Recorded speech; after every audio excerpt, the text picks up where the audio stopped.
En Libye, malgré le report des élections présidentielles et parlementaires, initialement prévues le 24 décembre, certains scrutins sont maintenus. C'est le cas de ceux des tribus libyennes. L'influence et la force des tribus ont augmenté de manière exponentielle au cours des années qui ont suivi la révolution de 2011. Les tribus ont pris le contrôle de la scène politique.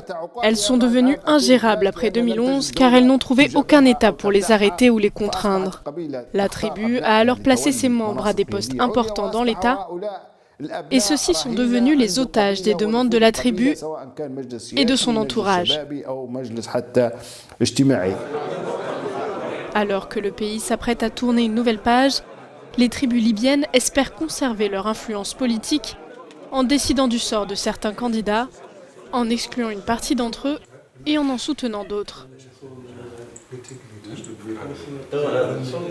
La tribu Al-Jazouï, comme d'autres tribus, tient des réunions pour examiner la liste des candidats et décider qui est bon et compétent afin de les soutenir dans le bon rôle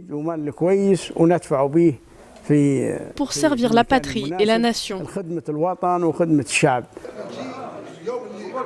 Abdelkarim Al-Jazouï, qui se présente pour un siège au Parlement pour représenter la ville de Benghazi, affirme que les 3 autres candidats se sont retirés après des délibérations tribales.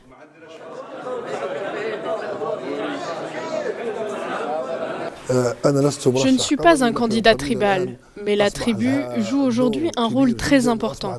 Elle est plus développée et plus aboutie, alors elle met en avant ses fils qu'elle considère comme capables. Mais beaucoup voient ce rôle comme dangereux pour les tribus, car il mine l'unité et la stabilité de l'État.